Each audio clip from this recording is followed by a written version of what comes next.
Bonjour. Si je me replonge dans le passé, je m'aperçois bien que ce que j'annonçais était étayé par mes différentes expériences, parce que j'avais connu auparavant l'histoire même du monde de l'humanité.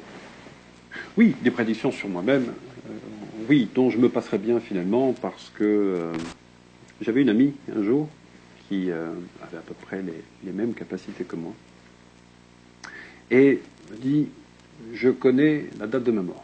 Alors ça me faisait bien rire quand même.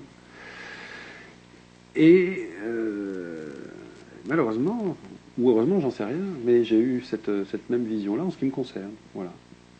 Alors, avec précision, ce serait difficile à dire, mais en tout cas, c'est vrai que fin 2012, je pense que mon heure sera venue.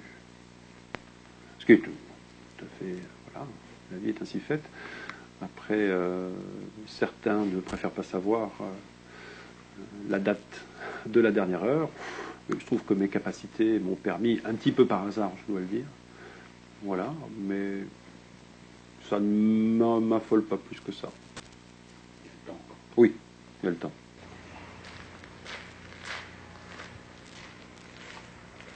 Oui, donc nous verrons au courant des années 90 l'effondrement du bloc soviétique. Le bloc soviétique va éclater en plusieurs pays. Voilà. Et certains d'entre eux, même, seront probablement intégrés dans l'Europe. L'autre événement majeur que je vois, c'est un problème par rapport à l'alimentation.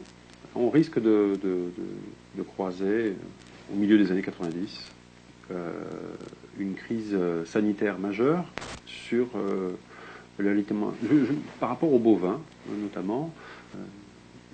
Mais cette crise sanitaire ne touchera pas que les vaches, elle pourra être évidemment très dangereuse pour l'homme.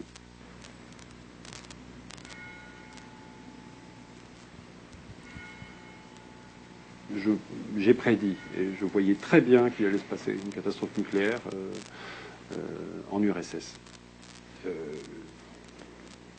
J'ai fait un petit film, j'ai envoyé des lettres, voilà, qui sont restées sans réponse. Alors après, effectivement, on peut toujours dire que je suis un farfelu, mais quand vous annoncez des choses dans le but de pouvoir quand même mettre à l'abri certaines personnes du danger et que personne ne vous entend, notamment les grandes autorités, les gouvernements ou les organisations compétentes, ça, il y a de quoi rager un petit peu, oui. Il se trouve que je me suis rarement trompé dans mes prévisions.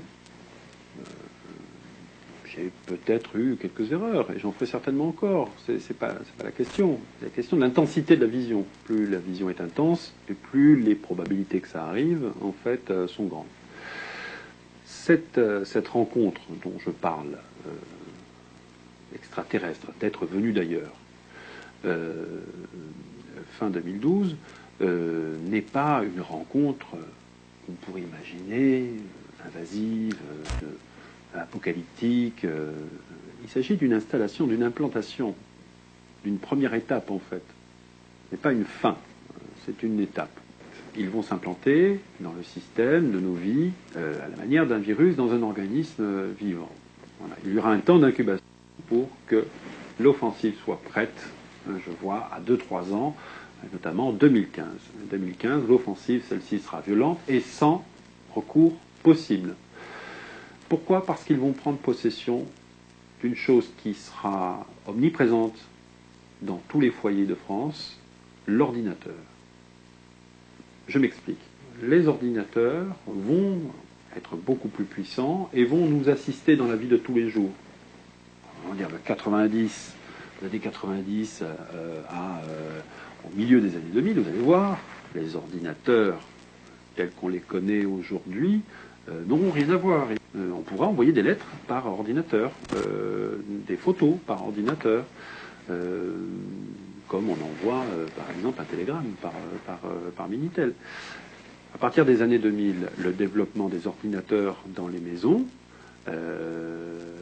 fera qu'on sera relativement dépendant de ces machines-là, parce qu'elles vont à peu près régir notre quotidien. Ce sera notre talon d'Achille.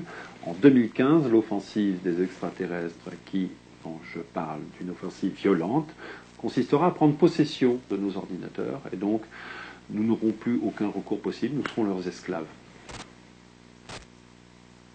L'offensive extraterrestre, celle dont je parle, c'est-à-dire le moment où ils vont prendre possession de nos ordinateurs, de nos vies, pouvoir de décision, ce sera à une période de 2015 que je situe entre, on va dire, entre septembre et décembre. Sauf que dans cette même prédiction, et dans ces visions, je vois aussi que cette offensive est accompagnée d'une éclipse lunaire.